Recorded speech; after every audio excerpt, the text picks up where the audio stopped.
주님 앞에 이렇게 기도하며 예배하는 것이죠. 주님 우리 예배를 받아달라고. 사실 성경에서는요, 주님이 예배를 안 받으실 때가 있어요.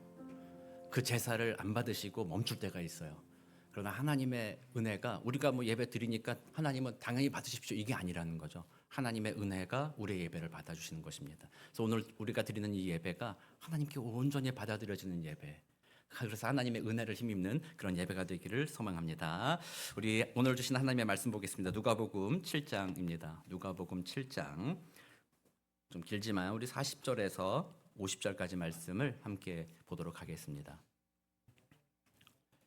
누가복음 7장 40절에서 50절 한 절씩 교독하고 50절 같이 읽겠습니다. 예수께서 대답하여 이르시되 시몬아 내가 내게 이를 말이 있다 하시니 그가 이르되 선생님 말씀하소서. 이르시되 빚 주는 사람에게 빚진 자가 둘이 있어 하나는 500데나리온을 졌고 하나는 50데나리온을 졌는데 갚을 것이 없으므로 둘 다 탕감하여 주었으니 둘 중에 누가 그를 더 사랑하겠느냐. 시몬이 대답하여 이르되 내 생각에는 많이 탕감함을 받은 자니이다. 옳다 하시고 그 여자를 돌아보시며 시몬에게 이르시되 이 여자를 보느냐. 내가 내 집에 들어올 때 너는 내게 발 씻을 물도 주지 아니하였으되 이 여자는 눈물로 내 발을 적시고 그 머리털로 닦았으며 너는 내게 입맞추지 아니하였으되 그는 내가 들어올 때로부터 내 발에 입맞추기를 그치지 아니하였으며 너는 내 머리에 감람유도 붓지 아니하였으되 그는 향유를 내 발에 부었느니라. 이러므로 내가 내게 말하노니 그의 많은 죄가 사하여 졌도다. 이는 그의 사랑함이 많음이라. 사함을 받은 일이 적은 자는 적게 사랑하느니라. 이에 여자에게 이르시되 내 죄 사함을 받았느니라 하시니 함께 앉아있는 자들이 속으로 말하되 이가 누구이기에 죄도 사하는가 하더라. 함께 읽겠습니다. 예수께서 여자에게 이르시되 내 믿음이 너를 구원하였으니 평안히 가라 하시니라. 아멘. 우리 지난주부터 복음의 능력이라는 주제로서 약 7주 동안 시리즈 설교를 시작했습니다. 그래서 오늘 두 번째 날을 맞이했죠. 지난주 우리 복음의 능력은 우리를 구원하는 능력이었습니다. 그리고 그 구원의 능력은 단지 일회성으로 한 번 과거에 예수님을 구주로 고백해서 이제 나는 죽어도 천국 간다라는 그 단 한 번의 사건이 아니라 그 사건을 기점으로 해서 끊임없이 우리들의 삶을 바꿔주는 능력이 된다라는 것을 지난주에 말씀을 나눴죠. 그래서 우리는 그 복음을 반복해서 들어야 된다라고 말씀을 나눴습니다. 그래서 지난 한 주간 여러분들 매일의 삶 속에서 그 예수 그리스도 하나님이 우리를 위해 하신 그 복음을 자신에게 반복적으로 선포하는 그런 삶을 좀 사셨나요? 답이 약간 좀 이렇게 괜찮습니다. 복음의 은혜는 늘 그렇습니다. 오늘 또 새롭습니다. 그래서 오늘도 우리는 다시 우리에게 복음 선포하면 되는 것이죠. 하나님이 날 위해 하신 일을 다시 내게 선포하고 나는 그렇게 귀한 존재다라는 것을 스스로에게 주장하는 것이죠. 그런 삶으로 다시 한번 주님이 주시는 위로, 은혜, 소망을 누리시는 복된 저와 여러분 되시기를 주의 이름으로 축복합니다. 오늘 이제 복음의 능력 중에서 두 번째 날로 우리 제목을 한번 같이 읽어볼까요? 같이 읽어보겠습니다. 시작. 죄와 수치를 이기는 능력. 이 제목으로 좀 이야기를 나눠보려고 해요. 죄와 수치. 이거는 우리들의 삶에 없어지지 않습니다. 사실 이 문제는 우리들의 삶에 끊임없이 나타나서 반복적으로 우리들의 삶을 힘들게 만들어요. 죄와 수치라는 것이 평안과 반대되는 말이고 화목과 반대되는 말이죠. 우리의 생각을 사로잡아서 낙심하게 하고 절망하게 하며 때로는 관계를 끊어뜨리는 결과를 낳게 하는 아주 나쁜 것이죠. 나쁜 것입니다. 그래서 오늘 이 죄와 수치가 우리들의 삶을 어떻게 넘어뜨리는지 한번 살펴보고 또 그것을 어떻게 우리가 이길 수 있는지를 복음의 능력으로서 한번 살펴보려고 합니다. 여러분들 대상포진이라는 것 아시죠? 잘 아시죠? 싱글스, 영어로 싱글스라고 하는데 저도 대상포진에 걸려가지고 고생을 해봤어요. 20대 때도 20대 그때 하도 친구들이랑 놀러 다니느라고 뭘 안 먹고 돌아다니다가 20대 한번 왔었고요. 그때는 그건지도 몰랐어요. 그냥 그렇게 지나갔고 몇 년 전에 저희 아내가 막내를 낳고 몸조리 할 때 그때 제가 또 대상포진 걸려가지고 아내를 도와줘야 되는데 오히려 같이 고생했던 뭐 그런 시절이 있습니다. 근데 이 대상포진이라는 게 어떤 거예요? 치료법은 없잖아요. 그 수두 바이러스가 몸속에 잠복해 있다고 하죠. 어딘가에 숨어 있다가 몸의 면역력이 떨어지면 나타난다고 하잖아요. 그래서 죄와 수치의 문제도 마치 그와 같은 것이죠. 우리가 이 땅을 살아가는 동안 천국에 올라갔을 때는 완전히 치유되겠지만 이 땅을 살아가는 동안 그 죄와 수치는 우리 마음속 깊은 곳에 언제나 남아있다라는 거죠. 그렇게 남아있다가 어느 순간 어떤 트리거가 발생하죠. 어떤 상황이 우리에게 주어진다거나 어떤 상황에 처했을 때 그게 마음에 다시 흘러나오기 시작하죠. 그래서 그 죄와 수치로 인해서 마땅히 해야 될 일들이 아니라 마땅히 하지 말아야 할 일들을 하게 되죠. 그리고 결국 그 일은 나를 불행하게 만들며 관계를 깨트리는 결과를 낳게 된다는 거예요. 그래서 대상포진이 이렇게 발현했을 때 증상이 나타났을 때는요. 중요한 거는 72시간 내에 항바이러스 약을 먹어야 돼요. 그래야 그 다음으로 진전을 좀 막아주고 후유증 없이 이렇게 날 수 있게 한다고 해요. 마찬가지로 죄와 수치의 문제가 우리들의 마음에 어느 순간 나타날 때 그건 정말 우리에게 고통을 주거든요. 그래서 그것을 그대로 방치해서는 안 된다는 겁니다. 그 순간에 우리는 다시 스스로에게 그것을 치유할 수 있는 오직 유일한 능력인 복음을 자신에게 선포해야 되는 거예요. 그래서 우리는 그 복음을 한번 오늘 살펴보려고 합니다. 먼저 죄와 수치를 말씀드렸는데 여러분들이 뭐 교회 다니시면서 많이 들어보셨을 것이지만 이 수치심이라는 것에 대해서 약간 좀 이렇게 개념적으로 애매모호할 수가 있어요. 그래서 오늘 제가 한번 정리를 한번 해볼 거예요. 먼저 죄라는 것은 하나님의 뜻에 빗나가 있는 것을 말하는 거죠. 원래적인 의미는 관역을 벗어나다라는 것이거든요. 올바른 길을 벗어난 것을 죄라고 얘기해요. 성경에서는 하나님께서 천지를 만드셨고 인간을 하나님의 형상대로 만드셨잖아요. 그리고 선악을 알게 하는 나무를 중앙에 두시며 그것을 바라볼 때마다 너희들이 이 땅의 주인이 아니라 하나님이 주인이다. 그것만을 기억하라는 것이었죠. 그리고 그 하나님이 창조하셨으므로 그 하나님이 목적이 있고 삶의 의미를 부여하신다. 그러니 너희들 스스로 목적을 찾고 의미를 찾으려 하지 말고 하나님 안에서 그렇게 살아가라. 그렇게 살아가면 하나님이 약속하신 진정한 풍요와 화목한 삶을 살 것이다라고 약속해 주셨는데 결국 인간들은 그 하나님을 배신한 것이죠. 하나님의 뜻보다는 내 뜻대로 한번 해보고 싶다라는 그 욕심, 그 교만함이 죄를 불러일으켰고 이제 그 죄가 우리에게 영향을 미치는 것이죠. 그래서 죄란 바로 하나님을 주인 삼지 못하고 내가 주인 되는 삶, 그 마음 상태를 죄라고 하고 그 마음 상태의 죄가 결국에는 죄된 행동들을, 죄악들을 만들어내게 되는 것이죠. 그래서 우리는 오늘도 여러분들이 교회 와서 기도할 때 지난 한 주간 생각해 보면서 또 회개하잖아요. 지난주에도 죄악된 삶을 살았습니다. 하나님의 뜻에 순종하지 못하는 삶을 살았습니다. 우리가 그렇게 고백하잖아요. 이 죄는 우리 육신에 있는 삶을 사는 동안 끊임없이 우리를 괴롭힐 것이라는 것이죠. 그런데 이 죄로 인해서 행동이 나타나고 그 행동에 대해서 책임을 지는 태도가 죄책감이라는 거예요. 죄에 대한 책임을 갖는 것이죠. 그래서 보통 하나님의 은혜를 힘입거나 아니면 사람들이라고 한다면 하나님의 일반 은총 가운데 양심이 있어요. 양심이 있어서 죄를 지으면 죄책감을 갖게 돼요. 근데 이 죄책감이 건강한 죄책감은 그 죄를 미워하기 시작하죠. 그리고 회개하고 돌이키게 해서 다시는 그 죄를 짓지 않게 하는 것이 좋은 죄책감이에요. 그래서 죄책감이라는 것 자체가 아예 나쁜 것은 아니라 그것의 순기능이 바로 그런 것이죠. 그러나 죄인된 세상 속에서는 그 죄책감조차도 순기능이 아니라 나쁜 기능으로 빠지기 시작한다는 거예요. 그 죄책감이 자꾸 시달리기 시작하면요.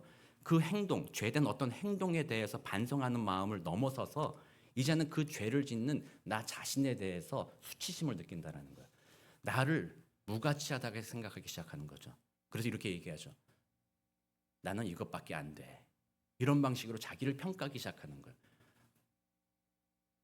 너의 수준은 그 정도지. 뭐 이런 거 있잖아요. 그래서 세상 속에서는 우리 그런 말 많이 들었잖아요. 우리 어린 시절에 부모님이나 학교 선생님이 우리가 잘못하면 뭐라고 해요? 넌 그럴 줄 알았어. 너 그럴 줄 알았어. 우리를 귀중하게 여기고 가능성을 보아주는 것이 아니라 우리를 비하하는 것이죠. 너 그럴 줄 알았어. 너는 그런 인간이야. 이런 마음을 갖게 하는 거죠. 그게 자신에 대해서 비하하는 마음이 수치심이라는 거예요. 그래서 나는 이것밖에 못합니다. 난 이런 존재입니다. 이런 마음을 갖기 시작하죠. 그리고 이 수치심이 열등감으로 나타나기도 하고요. 또 자칫 잘못하면 반대적인 기질로 나타나기도 하죠. 우월감, 교만함으로 나타나기도 하죠. 그것을 감추기 위해서 자신의 잘남을 드러내기 시작하는 것이죠. 그래서 결국 자신에 대한 온전한 이해를 못하는 것이죠. 나는 내 능력에 따라서 평가받는 존재. 그래서 세상 속에서는 어느 누구도 내 능력을 인정해주지 않죠. 어느 누구도 나를 평가하며 잘한 것은 칭찬해 줄 줄 몰라도 잘못한 것 하나 두 개만 걸린다고 한다면 너는 그런 인간이야라고 말하는 것이 바로 세상이죠. 그래서 그 세상 속에서 우리는 모두가 어떻게 보면 자신에 대해서 수치심을 가지고 살아간다라는 거죠. 나는 이런 인간이야. 너는 그런 인간이야. 뭐 이런 마음으로 살아가게 된다라는 거죠. 그 수치심이 가져오는 결과는 그 다음에 그겁니다. 자기 자신을 비하하기 때문에 기쁨을 잃어버립니다. 자신에 대해서 소망을 잃어버리죠. 꿈을 잃어버리죠. 또 그것은 다른 사람과의 관계도 깨트립니다. 두 가지 결과가 나타납니다. 수치심은 다른 사람과의 관계를 회피합니다. 나의 연약함과 아픔을 감추기 위해서 드러나는 것이 힘들기 때문에 다른 사람을 만나지 않으려고 합니다. 이건 첫 번째 태도입니다. 회피하죠. 두 번째는요, 공격이 됩니다. 자신의 그 연약함을 감추기 위해서 다른 사람을 공격합니다. 그래서 어떤 특정한 상황이 되면 때때로는 괜찮게 잘 지나가다가도 어떤 상황에서 자신의 수치심이 건드려지는 사건, 그런 말들이 들려지게 된다면 되게 예민해지죠. 그래서 그 수치심으로 인해서 그 말을 들으면 어떤 사람은 그 말을 듣고 너무 힘들어가지고 안 만나려고 합니다. 더 이상 난 안 만나. 관계를 끊어버리죠. 또 어떤 사람들은 그 말이 들으면 강력한 공격으로 나옵니다. 네가 어떻게 그런 말 할 수 있냐? 너는 뭔데? 너는 얼마나 잘났냐? 내가 너에게 반드시 언젠가는 복수할 거다. 뭐 이런 마음으로 공격형으로 변화되게 되죠. 그래서 이 수치심은 이런 두 가지 결과를 낳죠. 그러면 이런 결과는 결국 어떻게 돼요? 관계를 무너뜨리는 것이죠. 다른 사람과 관계 맺지 못하는 것이죠. 외톨이가 되게 합니다. 혼자 있게 합니다. 혼자 있으니까 좋다. 아닙니다. 하나님은 우리를 공동체로 지으셨습니다. 그러므로 혼자 있으면 잠시 잠깐 회피했고 잠시 잠깐 좀 마음에 쉼이 있어서 편안할지 모르지만 그러나 그것은 마음에 깊은 공허함을 남깁니다. 이게 뭔가? 인생이란 이게 뭔가? 그걸 남기게 되는 것이죠. 수치심은 그런 결과로 나를 파괴하고 관계를 파괴하는 것, 그것이 수치심의 결과입니다. 그러므로 이 수치심은 치유되어야 합니다. 여러분들이 어려서부터 마음속에 그것이 담겨 있을 수도 있습니다. 한국적인 상황에서 자라는 순간에 부모님이나 학교에서나 세상 사람들이 여러분들을 무가치하게 말하는 거죠. 너는 그것밖에 안 되는 인간이야. 너는 그런 인간이야. 너는 그거 못하지 않았니? 너는 실패하지 않았니? 너 이거 부족하지 않니? 뭐 이런 것들로 우리들의 자존감을 깎아버리고 우리 수치심을 느끼게 하는 그런 세상을 살아왔어요. 그래서 여러분들 각자 마음에 그 상처들이 없는 사람이 없을 것입니다. 그것이 건드려진다면 모두가 그것 때문에 분노하거나 그것 때문에 홀로 눈물을 삼키거나 뭐 그런 삶을 살아가죠. 그러면서 이 땅은, 이 세상은 고통의 연속이다. 뭐 이런 마음으로 살아간다라는 것이죠. 얼마나 안타까운 일입니까? 그래서 오늘 예수님은 오늘 이 사건을 통해서 인간의 그 수치심의 문제를 건드리신 것이죠. 오늘 본문에 보면 한 여인이 나옵니다. 예수님이 어디가 계시냐면 오늘 우리가 사실 36절부터 시작이 되는데요. 길어가지고 제가 40절부터 읽었거든요. 36절부터 시작되는 에피소드는 뭐냐면 한 바리새인이 예수님을 초대해요. 근데 이 바리새인은 예수님을 존경해서 초대하는 것은 아닙니다. 유명해지니까, 유명하고 사람들이 관심이 많이 있고 그러니까 또 바리새인으로서 그분을 좀 내가 판단해보고 평가해볼 필요가 있다라 생각을 한 것 같아요. 그래서 그 바리새인이 예수님을 초대합니다. 그리고 오늘 우리가 읽은 본문의 시몬 이렇게 했을 때 이 시몬은 시몬 베드로가 아닙니다. 바로 그 바리새인의 이름이었어요. 바리새인이 그를 초대한 상황입니다. 그때 한 여인이 그 집에 들어옵니다. 들어올 때 사람들이 그 여인이 누군지를 다 알아챘습니다. 오늘 우리가 읽은 본문 아니 앞에 그 내용에 보면은 37절에 보면 이렇게 표현을 해요. 그 동네에 죄를 지은 한 여자가 있어라고 표현을 합니다. 죄를 지었다고 얘기합니다. 그리고 39절에 보면 바리새인이 예수님에 대해서 그 여인이 하는 행동을 보고 나서 마음에 이렇게 이야기합니다. 이 여자가 누구며 어떠한 자, 곧 죄인인 줄 알았으리라 이렇게 표현을 함으로써 그 여인은 모든 사람들이 알고 있는 죄인이라는 것입니다. 그래서 이 여인의 죄가 무엇인지는 사실은 명확하지는 않지만 보통 여인에 대해서 죄인이다 이렇게 표현하는 경우는 대부분 매춘의 일을 하는 여인을 말하고 있습니다. 동네 사람들이 다 아는 것이죠.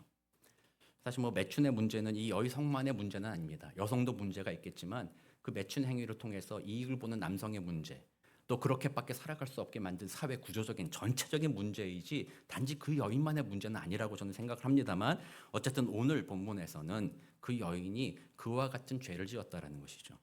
그런 죄를 지었을 때 다른 사람들이 그 여인을 어떻게 대했을까요? 여러분들은 어떻게 생각하세요?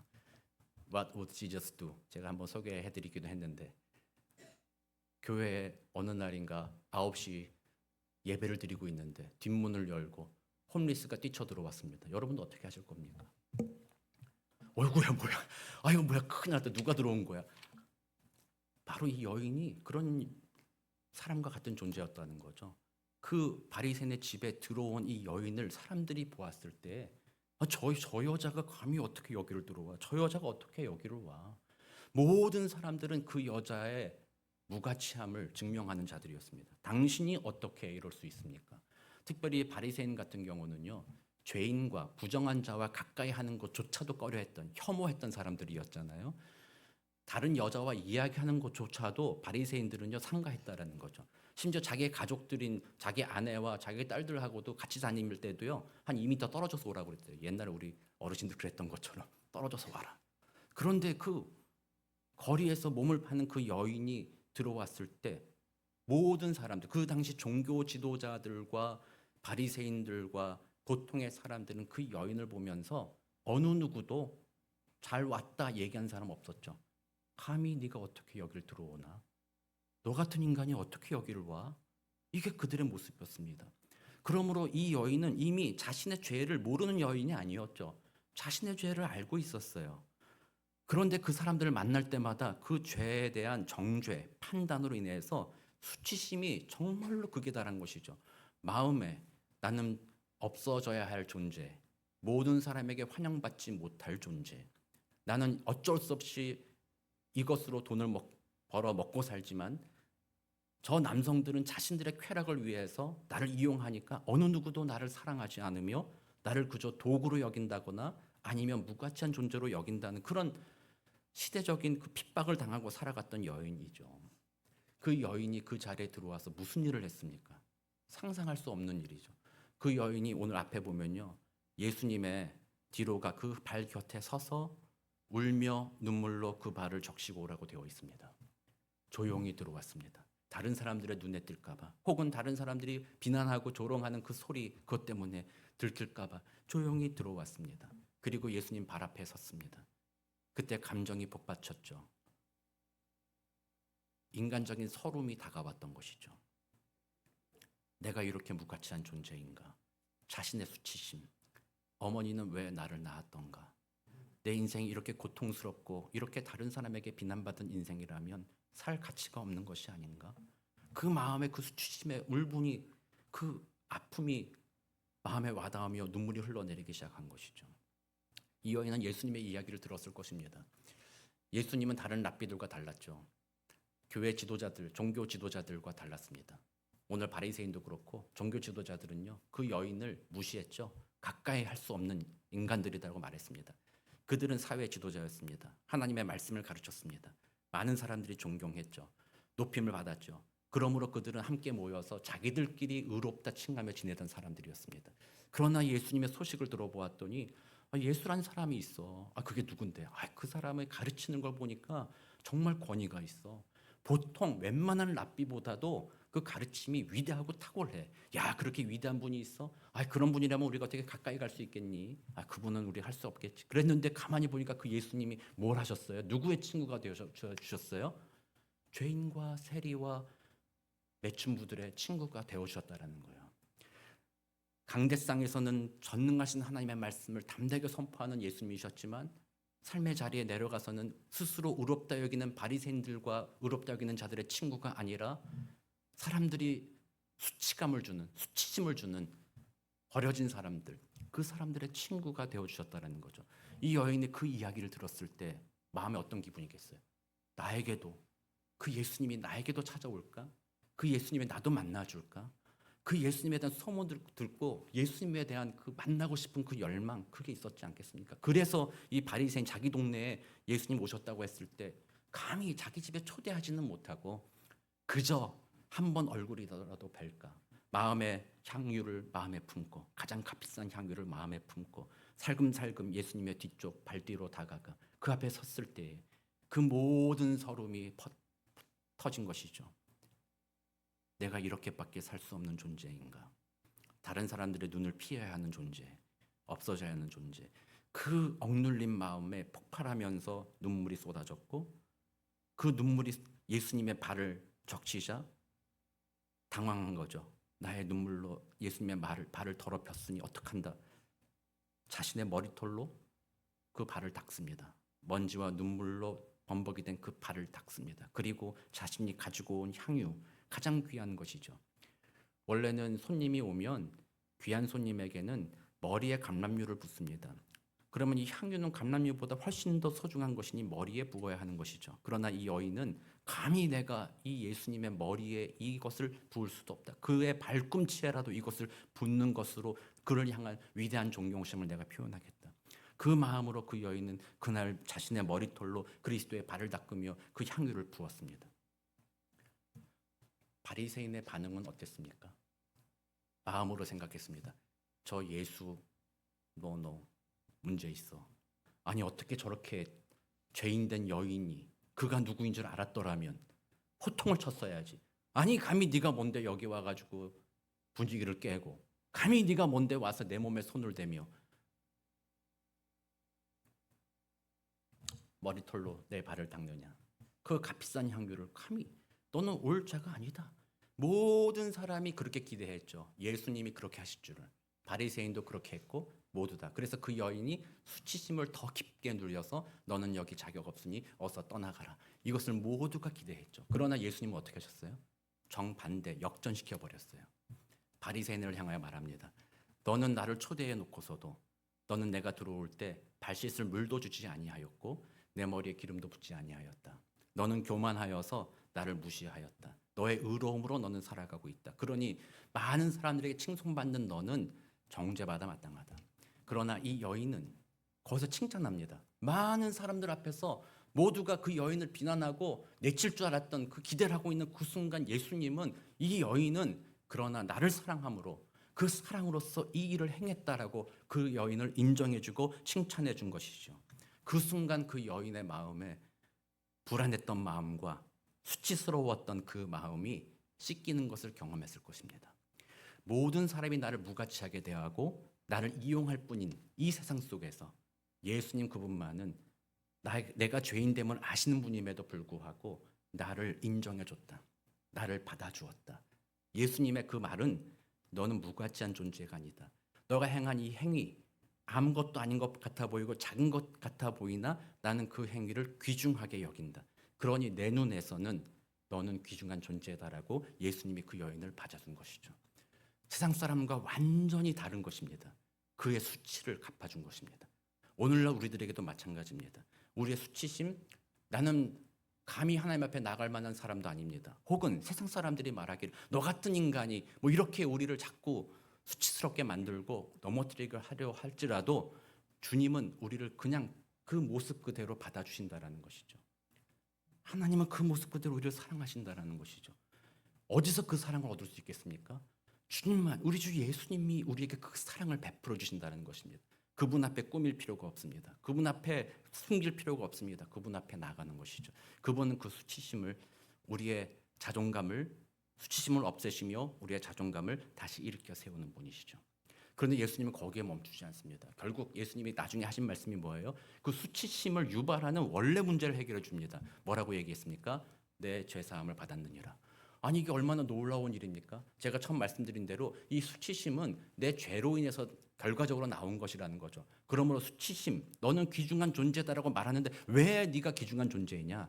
왜 너는 귀중한 존재인가 했을 때 그냥 네가 예쁘고 내가 마음 먹어서 그냥 너 예쁘게 생각하려고 그런 것이 아니라 너의 죄가 씻겼으니 너는 귀중한 존재다라고 얘기하는 거예요. 내 죄 사함을 받았다 이 말이 다른 말로는 뭐겠어요? 너는 의인이다라는 거예요. 놀랍지 않습니까? 바리새인 집에 들어가가지고 스스로 의롭다 여기는 바리새인한테는 그 말 안 했어요. 그러나 모든 사람이 비난하고 수치심 가운데 눈물 흘리는 그 여인을 향하여서는 예수님이 말했죠. 내 죄사함을 받았다. 결국 너는 의롭다 칭해 주신 거예요. 하나님, 우리 예수님이 그렇게 바꿔주신 거예요. 그러므로 우리의 죄의 문제를 해결. 물론 여기서 예수님이 죄사함을 받았다 이렇게 말씀하시는 것은 예수님이 하나님이시기 때문에 그냥 당신 마음대로 내 마음이야. 내가 죄도 사하고 내가 뭐 죄도 그냥 나비로 두고 내 마음이야. 그걸 말하는 건 아닙니다. 예수님은 그 죄사함을 당신이 앞으로 지실 그 십자가의 공로, 그것을 의지하여 사여 주신 것입니다. 너의 죄는 장차 내가 질 십자가에서 내가 담당할 것이다. 내가 그 죄에 대한 책임을 지고 십자가에 죽을 것이니 그 은혜로 인하여 너의 죄가 사함을 받았다라고 선포해 주신 거예요. 그래서 우리는 그걸 믿어야 되는 거예요. 여러분들의 수치심의 문제가 해결되기 위해서 여러분들은 예수 그리스도의 십자가의 보혈로 죄 사함 받았다라는 것을 믿어야 된다라는 거예요. 여러분은 그 의인이라는 것입니다. 그렇게 여러분은 귀중한 존재라는 것을 여러분들 기억해야 돼요. 그리고 예수님은 이어서 말하죠. 내 믿음이 너를 구원하였으니 평안히 가라라고 얘기합니다. 너는 이제 하나님 앞에 존귀한 존재가 되었으니 그게 구원받은 것이죠. 세상에 나가라. 어제 너를 손가락질하는 인간이 오늘은 너를 손가락질 안 할 것이다. 그렇게 했어요. 어제 너를 비난하는 인간이 내일이면 이제 안 할 것이다. 그동안 여기서 너를 다 죄인이라고 정죄하던 그 모든 인간들이 오늘 이후로는 너한테 그런 말 안 할 거야. 예수님은 그 말 한 게 아니잖아요. 오늘 그렇게 했던 인간이 내일도 그럴 거예요. 모레도 그럴 겁니다. 앞으로도 그럴지 몰라요. 그러나 예수님은 말씀하십니다. 너의 믿음, 예수 그리스도의 죄사함의 공로, 의지하여 네가 의롭게 되었다는 것을 믿는 믿음을 가졌다면 이제는 세상의 손가락질에 흔들리지 않는 진정한 평화를 누리고 그 평안 가운데 거하라. 예수님이 그렇게 명령하신 거예요. 그래서 복음은 바로 우리로 하여금 그런 은혜를 누리게 하는 것입니다.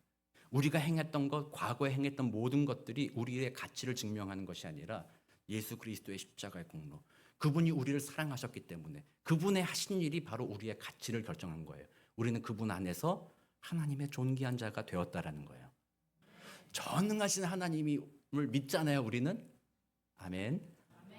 천지의 주인이시며 창조주이신 하나님을 믿으시잖아요. 모든 것이 주님의 소유잖아요. 그분보다 높은 것은 아무것도 없잖아요. 그러나 그 하나님이 당신의 공로로 우리를 당신의 자녀 삼아 주셨다면 우리는 하나님 다음으로 세상에서 어떤 것보다 귀중한 주님의 자녀가 되었다라는 거예요. 그걸 다른 말로 우리가 흔히 말하는 어떻게 천하보다 귀하다라는 거예요. 하나님은 여러분들을 그렇게 생각하신다라는 거예요. 여러분들이 돈이 많고 명품 옷을 입고 학교를 많이 다니고 공부를 많이 하고 다른 사람보다 뛰어나고 헌금도 많이 하고 뭐 많이 하고 뭐 그런 거 많이 하니까 하나님이 그래 너는 다른 사람보다 더 뛰어나니까 내가 너를 그렇게 여긴다라고 말씀하시지 않았다라는 거잖아요. 우리의 모든 공로 다 상관없다. 때로는 실패했어도 상관없다. 부족해도 상관없다. 좀 율법 어겼어도 상관없다. 예수를 믿는 믿음만으로 내가 너를 구원하여 주었으니 그것 때문에 너는 천하보다 귀하다라고 주님이 말씀해 주는 거예요. 그래서 복음의 능력이 바로 우리들의 그 수치심과 그 죄의 문제를 해결해 주시는 거예요. 복음을 붙들 때라는 거예요. 저는 뭐 몇 번 고백했었던 것 같기도 하고 뭐 아리까리하긴 한데요. 지금까지 살면서 마음속 깊은 곳에 가지고 있던 수치심이 하나 있어요. 대학교 들어갈 때 재수한 거예요. 대학 들어갈 때 재수한 거가 되게 부끄러웠어요. 실패한 줄 알았거든요. 그리고 대학 들어갈 때도요. 저는 제가 다닌 대학을 자랑스럽게 생각하지만 여전히 마음으로는요. 우습게 생각하기도 해요. 그것밖에 못 갔나? 사실 더 좋은데 갈 수 있었는데 그것밖에 못 갔나? 그게 항상 제 마음에 남아있는 거예요. 그래서 어디 가서 자꾸 어떤 분들이 몇 년생이라고 안 물어보고 어떤 분들이 몇 학번이냐 물어보면요. 기분이 살짝 나빠. 기분 나쁘잖아요. 몇 학번 얘기하면 몇 년생인지 딱 나오는데 94학번이에요. 그러면 75년생인가 봐요. 아니 74년생인데 뭐야 재수했어요? 뭐 그런 거 있잖아요. 그게 저의 마음을 상당히 괴롭혔어요. 그리고 대학 간판도 저를 괴롭혔어요. 저는 더 좋은 대학 갈 만한 충분한 이렇게 말하면 안 되는데 뭐 있는데 어쩌다 보니까 그렇게 됐다라고 생각한 거예요. 그러니까 자꾸 그런 대학 얘기하고 이러면 거기 괜히 자격지심 생기고 수치심이죠. 그래서 그런 수치심이 내 마음에 들으면 어떻게 하겠어요? 대화를 안 하죠. 피하죠. 그런 얘기 할 필요 없다. 또는 함부로 막 저희 학교 제가 나온 학교를 뭐 어쩌다 얘기하면 어떻게 해요? 방어하죠. 공격하고 야 우리 학교가 얼마나 좋은데 근데 그 모든 것이 수치심이었던 거죠. 나를 그것으로 평가했던 것이죠. 그러나 주님 안에서 이제 다시 깨닫는 것이 그런 건 아무것도 아니다라는 겁니다. 과거의 너희들의 성공, 과거의 실패, 그것이 너희들의 가치를 결정하진 않는다. 그럴 수 있었지. 그렇게 될 때도 있고 그렇게 될 때도 있었지. 그러나 그것이 우연히 된 것이 아니라 하나님의 섭리와 계획 가운데 오늘 너를 만들었다. 오늘 너는 천하보다 귀하다. 주님이 그렇게 말씀하시는 거예요. 그래서 여러분들은 예수 그리스도의 복음 안에서 과거에 실패한 것으로 발목 잡혀 있지 말아야 됩니다. 그것 때문에 수치심 때문에 여러분들이 관계를 깨트리고 다른 사람과 복된 행복한 삶을 살아가는 기회를 발로 차버리는 어리석은 일들을 벗어야 된다는 거죠. 주님 안에 나아가서 그 수치심에 치유받아야 됩니다. 하나님, 나는 주님 앞에 모든 죄 용서받은 의로운 자이군요. 하나님 앞에 귀중한 자이군요. 우리 그걸 고백해야 됩니다. 여러분들 정말로 각자가 그 믿음의 고백이 있어야 돼요. 복음 안에 그것이 회복되지 않잖아요. 다른 사람한테는 그렇게 복음으로 다른 사람과 관계가 회복되지 않습니다. 내 마음에 수치심이 남아있잖아요. 내 마음에 실패에 대한 그것이 내 마음을 사로잡고 있으면 다른 사람의 실패에 대해서도 동일하게 판단합니다. 동일하게 대합니다. 나도 실패해서 나도 평가를 이렇게 받았다면 너도 그렇게 했지? 너도 그런 인간이야. 다른 사람을 사랑으로 바라보지 못하게 됩니다. 내 안에 수치심이 남아있으면 다른 사람을 공격하거나 다른 사람을 회피하거나 관계를 무너뜨리는 결과를 낳는다는 거예요. 진정으로 내가 복음 안에 하나님 앞에 용납받았다. 나는 그리스도 안에서 하나님의 자녀가 되었으며 그리스도 안에서 귀중한 존재가 되었다라는 것을 진짜 깨닫고 이 예배의 자리가 그 영광스러운 하나님 앞에 내가 서 있다. 그 하나님이 수많은 사람들 중에 나를 택하셔서 하나님의 자녀 삼아 주셨고 이 영광스러운 하나님의 자녀라는 권세를 내게 주셨다. 그것을 기억하면 기억할수록 그 은혜가 사무쳐서 감사와 찬양을 주님 앞에 올려드리고 그런 예배를 드린 자들은요. 옆에서 실패하고 낙오하고 낙심하고 죄짓고 무너지는 이들 오늘 본문에 나오는 그 여인이 이곳에 들어왔을 때 네가 감히 여길 들어오냐 그렇게 말 못하죠. 당신과 같은 사람을 위해서 예수님이 십자가에 죽으셨습니다. 바로 나도 당신과 같은 사람이었습니다. 그 예수의 십자가가 나를 이렇게 구원하였고 나를 귀중하게 여겨주셨으니 나의 공로가 아니오니 당신도 마찬가지로 아무리 세상에 볼 때 보잘것없어 보이고 죄인이라 할지라도 당신도 복음의 은혜로서 하나님의 자녀가 되는 권세를 누립니다. 자신에 대한 복음의 은혜를 힘입은 사람들만이 진정으로 겸손하여져서 상처받은 모든 사람들에게 손을 내밀며 그들을 인정해주고 품어주고 받아주는 사람이 되어간다는 거죠. 복음의 능력은 그렇게 나를 치유하며 나를 통하여 우리 주변을 치유해 나가는 것이죠. 오늘날 우리 세상은요, 죄와 수치로 가득한 세상 아닙니까? 사람들의 가진 것을 가지고 판단하고 사실은 뭐 옛날에나 뭐 계급제가 옛날에나 있었다라고 얘기하잖아요. 옛날에나 주인이 있었고 종이 있었고 얘기하지만 사실 오늘날은요, 그런 제도적인 계급 사회는 아니지만 눈에 보이지 않는 어떤 기준을 통해서 계급 사회가 되어가는 것 같아요. 사람들을 그렇게 판단하는 거죠. 교회 안에서조차도 그렇게 행동할 때가 얼마나 많이 있습니까? 누구는 저 사람은 받을 만한 사람이지. 저 사람은 우리 교회 왜 온 거야? 저 사람은 왜 와? 저 사람은 안 되지. 뭐 이렇게 함부로 판단하는 태도. 그것은 복음의 능력이 아닙니다. 그것은 자기 능력이죠. 자기 자랑이죠. 결국엔 죄의 문제고 수치의 문제라는 것이죠. 이것이 해결되지 않으면 교회는 교회답지 못한 것이죠. 하나됨을 잃어버리게 되는 것입니다. 그러므로 오늘 말씀을 정리해 보면서요. 사랑하는 성도님들, 뭐 죄 없이 살라, 죄를 무시하라 이런 것은 아닙니다. 우리는 죄 가운데 걸어갈지도 모릅니다. 그러나 그 죄가 우리의 수치심을 자극하지 않게 하는 것이죠. 주님 앞에 나아가는 겁니다. 사단은 말합니다. 죄, 지를 수 있지. 죄 지을 수 있지. 죄, 괜찮아. 저 목사 봐. 목사도 저러는데 뭐 너는 뭐 괜찮지 뭐. 이렇게 죄를 가볍게 여깁니다. 그리고 나서 죄를 지으면 그 다음 단계는 뭔지 아십니까? 네가 그렇지 뭐. 네가 감히 그래가지고 네가 무슨 목사야. 네가 무슨 그리스도인이야. 네가 뭔 성도야. 하나님 앞에 네가 어떻게 설 수 있겠어? 수치심을 자극합니다. 너는 무가치해라고 말하는 것이 사탄의 전략입니다. 우리는 죄를 깨닫습니다. 하나님, 내가 이렇게 죄를 지었습니다. 그러나 주님, 복음의 능력이 그 죄를 다 씻으셨군요. 그러니 나는 무가치하지 않습니다. 수치를 이깁니다. 주님 앞에 귀중합니다.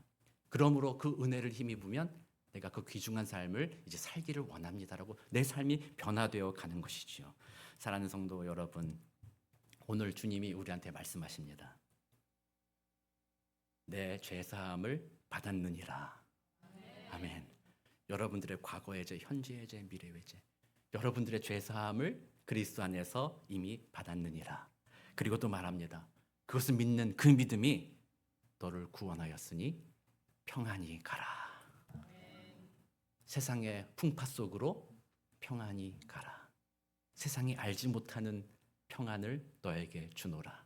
그 복음의 능력으로 평화를 누리며 그 은혜로서 여러분의 삶의 자리에서 주변에 있는 많은 사람들에게 그 놀라운 복음, 죄와 수치를 이기는 능력이 되는 복음을 증거하시고 전하시는 그런 복된 삶을 살게 되시기를 우리 구주 예수 그리스도의 이름으로 축복합니다. 기도하겠습니다. 사랑과 은혜가 많으신 하나님 감사합니다. 내 죄 사함을 받았느니라. 예수 그리스도의 십자가의 공로가 나의 모든 죄를 씻어주셨고 이제 너는 그 믿음을 가지고 평안히 가라. 우리는 하나님의 자녀가 되는 권세를 누리게 하셨으니 감사합니다. 이번 한 주간도 그 복음을 나에게 선포하며 죄와 수치에서 벗어나게 하옵소서. 혹시라도 우리들 중에 오랫동안 마음에 쌓여 있어서 수치심으로 자리 잡고 있었던 모든 상처와 아픔이 있다면, 그 상한 마음이 있다면 주님 이번 한 주간 그리스도의 복음을 묵상하며 그 상한 마음이 고침받도록 도와주시고 예수 안에서 자존감이 회복되어 가며 예수 안에서 평화를 누리도록 주님 도우시고 인도하여 주옵소서. 감사드리며 살아계신 우리 구주 예수 그리스도의 이름으로 기도드립니다. 아멘.